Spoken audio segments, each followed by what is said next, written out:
to be better that we want to solve here on Earth, and we should solve them. But there also have to be things that get you excited about the future, that make you glad to wake up in the morning because you can't wait to see what happens next. And that's the future that SpaceX wants to bring to you. Yeah.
तो आप देख रहे हैं ये सीधी तस्वीरें star base Texas से, जो कि है स्पेसएक्स का नया हेडक्वार्टर, और वहाँ हो रही है लिस्टिंग सेरेमनी। लिस्ट हो गया है स्पेसएक्स।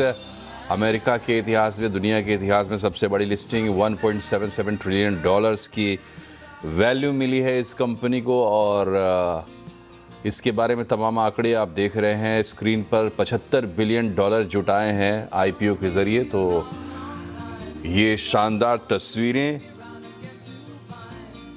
दुनिया भर के मार्केट्स के इतिहास के हिसाब से बड़ी तस्वीर। लिस्टिंग हो गई है और स्पेसएक्स की इस लिस्टिंग के साथ आपका बहुत बहुत स्वागत है आवाज़ समाचार में। बढ़ते हैं आगे खबरों की तरफ। अहमदाबाद में हुए एयर इंडिया विमान हादसे को आज 1 साल पूरा हो गया। पिछले साल 12 जून को अहमदाबाद से लंदन जा रही एयर इंडिया की फ्लाइट AI-171 टेक ऑफ के सिर्फ 32 सेकंड बाद क्रैश हो गई थी। इस भीषण हादसे में 260 लोगों की मौत हुई थी, जबकि सिर्फ एक यात्री जीवित बचा था। हादसे के 1 साल बाद भी पीड़ितों को जांच रिपोर्ट का इंतजार है। अपडेट और डिटेल के साथ हमारे साथ जुड़ गए हैं रोहन सिंह।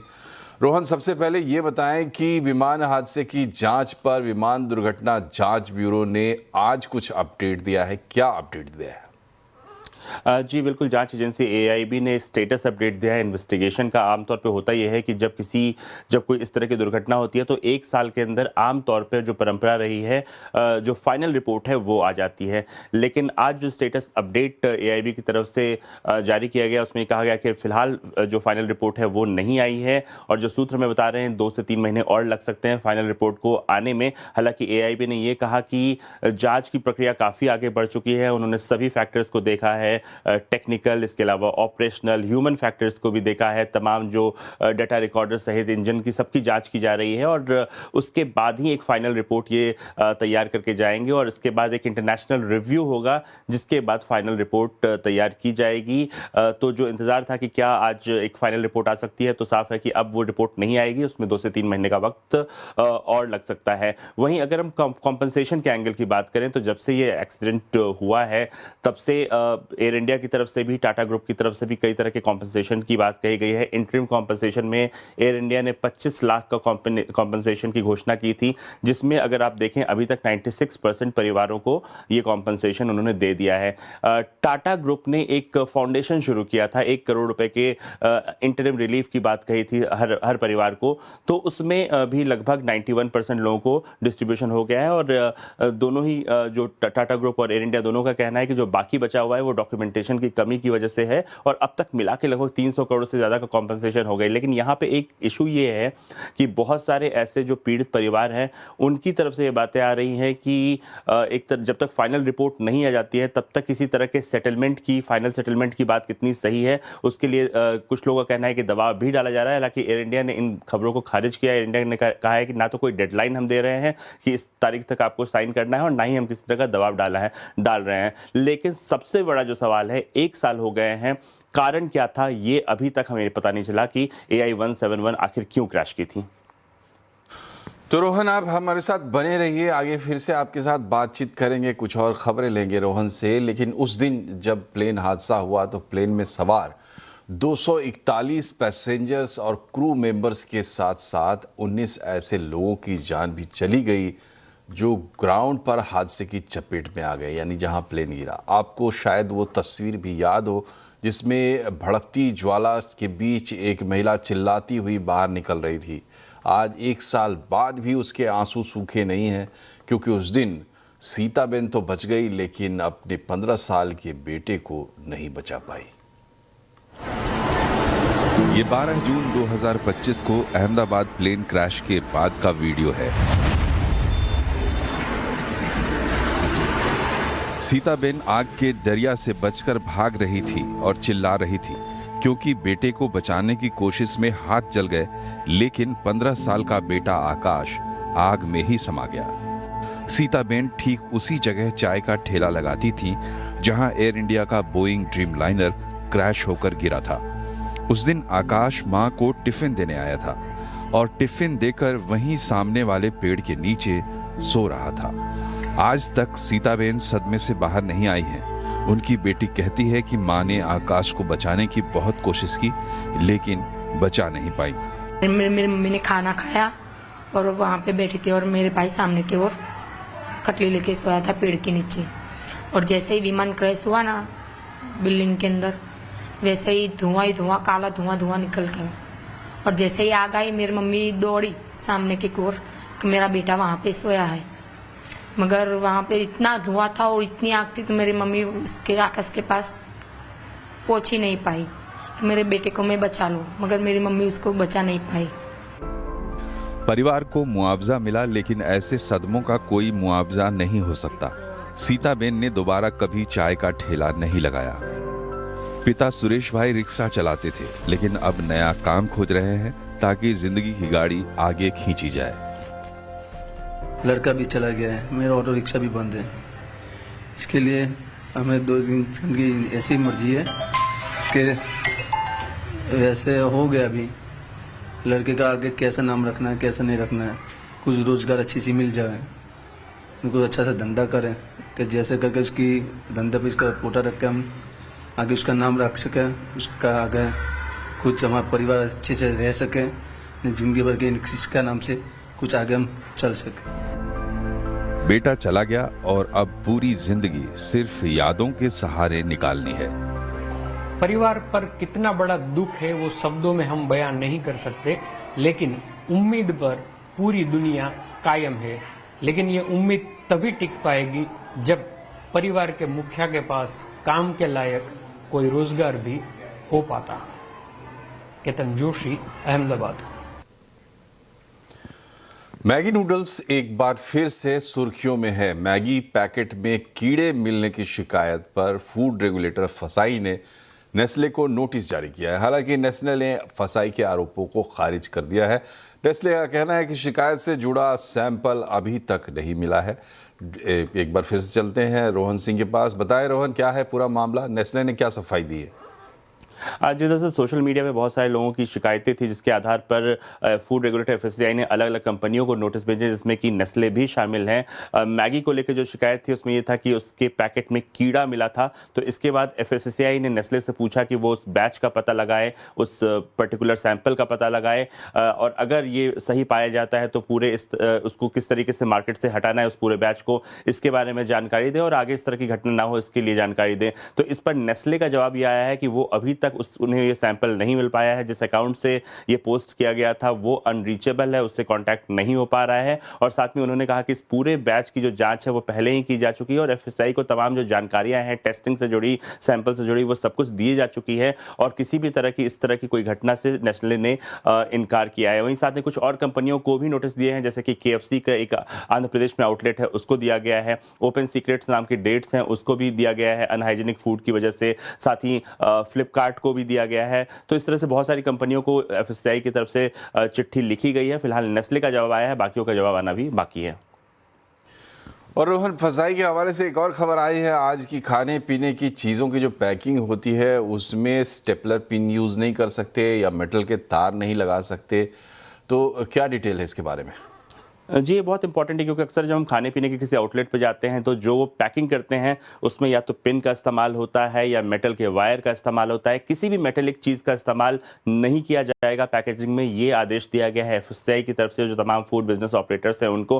और जो कहा गया है कि बहुत सारी ऐसी घटनाएं आई हैं जिसमें ये जो पिन है वो पैकेजिंग के बजाय कई बार खाने में चला जाता है, सीरियस हेल्थ हैजार्ड क्रिएट कर लेता है, कई लोग उससे अंदर निगल जाते हैं और बहुत से नुकसान हो सकता है। तो ये साफ तौर पर एक तरह से आदेश दिया गया है कि इस तरह की चीज़ों का इस्तेमाल ना करें पैकेजिंग में, और इसको लेकर अगर किया जाता है, कोई इस तरह का मामला पाया जाता है तो कड़ी कार्रवाई एफएससीआई की तरफ से की जाएगी।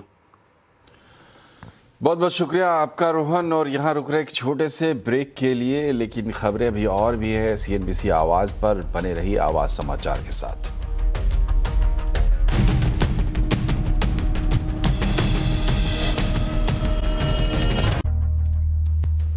ब्रेक के बाद एक बार फिर से आपका स्वागत है आवाज़ समाचार में। पश्चिम एशिया से आज एक बड़ी राहत की खबर आई। कल तक ईरान को तबाह करने की बात करने वाले राष्ट्रपति डोनाल्ड ट्रंप ने अब ईरान के साथ डील का दावा किया है। ट्रंप ने ट्रुथ सोशल पर संभावित समझौते का ऐलान करते हुए दावा किया है कि इस डील को इजराइल समेत कई देशों की सहमति मिल चुकी है।